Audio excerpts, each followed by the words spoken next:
At around halfway through the season, I made a video called Liverpool is giving me way too much hope, where I basically mentioned that Liverpool have a real chance of winning 4 trophies this season. And even though we managed to win one of them, the Carabao Cup, in surprising fashion, we've absolutely bottled everything else. So how exactly did Liverpool fall apart towards the end of the season and fail to win the other trophies in Klopp's last campaign? Well, let's take a look. But real quick before we get on with the video though, please remember to subscribe to the channel. We're actually really close to 100,000 subscribers, so I would just really appreciate it if y'all could subscribe, since it's free after all. So if you want to, I'd really appreciate it. Thank you. Anyways, beginning with the FA Cup, Liverpool's road to the trophy started off amazing. Even though Liverpool were faced with the hard challenge of playing Arsenal away from home in their first FA Cup game, Liverpool took the game to them. And in the 80th minute, it paid off, thanks to a brilliant free kick from Trent Alexander-Arnold, who put the ball in a dangerous area where one of Arsenal's defenders accidentally put the ball into the back of his own net. After that, Luis Diaz then seals the deal in injury time to give Liverpool a crucial 2-0 win away at the Emirates to start off their FA Cup campaign, eliminating one of the favorites to win the trophy already. Liverpool would proceed to get better luck in terms of their opponents in their next 2 FA Cup games, with Liverpool playing Norwich City in the 4th round, where they would annihilate Port Norwich 5-2 in the tie, and then after that, Liverpool had to play Southampton in the 5th round, which was actually their first game after winning the Carabao Cup. And even though Liverpool played mainly the academy kids, Lewis Kumas and 2 Jadon Dan's goals sealed a 3-0 win for Liverpool. So far so good for Liverpool, and we looked well on our way to go and win the FA Cup. But Liverpool got shafted by their luck in the next round, with them being drawn to face Manchester United at Old Trafford for the quarterfinals. I should have known that we were going to get cooked the minute this draw took place. Don't let the 5-0 win away at Old Trafford or even the 4-2 win away there fool you. Playing away at Old Trafford as Liverpool is extremely difficult, and most of the time we don't come away with a win. For some reason, United always feels like turning up and acting like they're prime Barcelona against us. It's crazy. Even in the game too, Manchester United's McTominay scores first to put his side up 1-0, leaving us in a difficult position. But Liverpool going down first this season is nothing new. We've been through this plenty of times, so I had hope that we were going to make a comeback. And we initially did right before halftime, thanks to a McAllister strike from the edge of the box to equalize the game. And literally right before the halftime whistle, we would get one more thanks to Mohamed Salah, who pounced off a rebound to put Liverpool ahead in the game. From here on out, I thought we had this win in the bag, and I definitely thought that we were headed to Wembley. But oh boy, I thought wrong. And it was all thanks to the unlikeliest goal scorer, Antony. This guy's been having a rubbish season, with him scoring his only goal of the campaign at that point against Newport County. However, against Liverpool, he decided to come to life and scored a great goal from his weak foot on the turn to equalize the game and send it to extra time. But even then, we would get the lead once again, thanks to a deflected strike from Harvey Elliott outside the box. Surely this has to be the goal that will send us to Wembley, right? Wrong, because Darwin Núñez, and I'm sorry, I like Núñez, but this was such a stupid move by him. Anyways, he decides to dribble around the edge of our box and gets the ball taken from him, and Marcus Rashford equalizes late into extra time. So now the game seems to be headed to penalties, where I would have fancied our chances of winning, but somehow from a late corner kick from Liverpool, United goes off on a counter-attack, and Amad Diallo scores a late goal to knock us out of the FA Cup 4-3 and ruin our chances of winning 4 trophies this season. Unbelievable, man. That Amad goal is like a Vietnam flashback for me.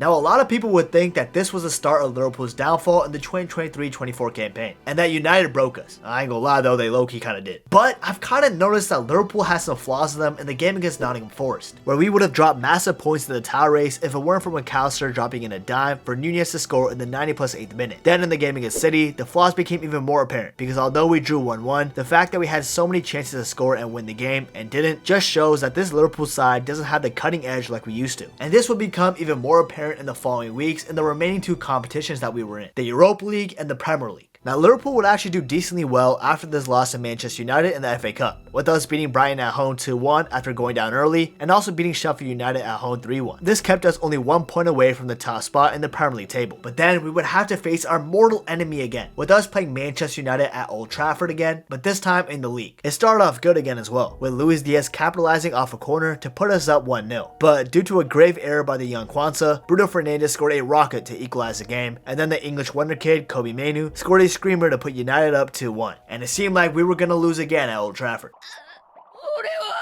But thanks to a terrible tackle from Wan-Bissaka in the box on Harvey Elliott, Salah scored a penalty and the game ended 2-2. But this did put us 3 points behind league leaders Arsenal at the time, which isn't good. But what's worse is what happened after this game, the match against Atalanta. In this game, we missed some chances that maybe we should have converted to put us up ahead in the quarterfinals of the Europa League. And this came back to bite us, with Scamacca, the West Ham reject, scoring against us in the 38th minute, catching our defense slipping. Now listen, Liverpool concedes first in games, but we always usually come back to win, so I was still confident. After all, all, it was just Atalanta. Surely this match couldn't get much worse. Now it can't get much worse. But it did get worse. Because Kamaka actually scored against us again in the second half to make it 2-0. So now at this point, I'm thinking, you know what? We've already lost this game. Maybe let's try to get one goal back. But if not, let's keep the scoreline 2-0 and go away to Atalanta and beat them. Whatever we do, just please don't concede. Please don't concede. For Ederson, and there's Pasalic. Yeah, so we lost 3-0 in the first leg of the Europa League quarterfinal. A competition that we were the massive favorites to win the entire thing. It was not looking good, bruh. It's not looking good, bruv.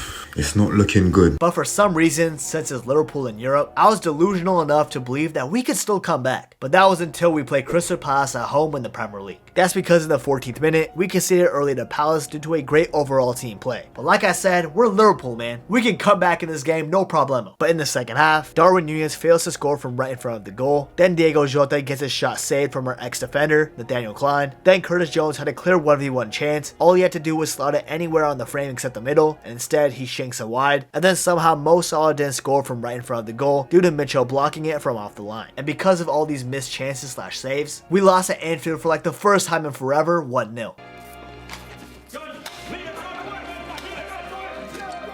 Well, only in the Premier League, because we literally just lost to Atalanta 3-0 at home. Oh, and speaking about Atalanta, the next game after this was actually against them, where we had to go away to Atalanta in the second leg. And in the game, it was looking promising, because we actually scored in the 7th minute thanks to Mohamed Salah. And that was the same minute that Origi scored against Barca to start our comeback. So I thought we were finna come back again too. But my god, am I so deluded. Because that was our only goal of the match, which meant that we went out in the Europa League quarterfinals against Atalanta. Well, that's tough. But Bayer Leverkusen were gonna win that competition anyways. It was time for us, Liverpool, to focus on the Premier League, because in the Prem, there was still a chance that we could win the Premier League title if things went our way. All we had to focus on was to beat our future opponents, Fulham and Everton, which is exactly what we didn't do. Well, actually, we beat Fulham away from home surprisingly 3-1, so we were actually on the right track. But then against Everton, things went south. Before the game too, because Diego Jota was confirmed to be out with another injury for 2 weeks, and Gakpo, who had an MVP performance against Fulham, was out because his girl was giving birth in the hospital. Come on, baby, you really have to come out now? Couldn't you wait just like one more day? Unbelievable, man. Are you serious right now, bro? Anyways, the game against Everton was piss poor, and everybody played below their standard except maybe Alisson Becker and Luis Diaz. Besides those two, everybody on the night was stinky, to be honest. And because of these bad performances, we conceded to Braithwaite after some poor defending in the 27th minute. And then the defense was caught sleeping off a corner in the second half, where Calvert-Lewin scored to make it 2-0 to Everton. And this was the final result in the match, meaning that we just lost to our intercity rivals for like the first time in 14-something years at Goodison Park. The last time this happened, Mikel Arteta was still an Everton player. Brother, he is now a manager at Arsenal. That's how long it's been. I can't believe it, man. The 3 teams to ruin our season were our arch rivals Manchester United, Crystal Palace, and Everton. Everton, bro! Are you serious?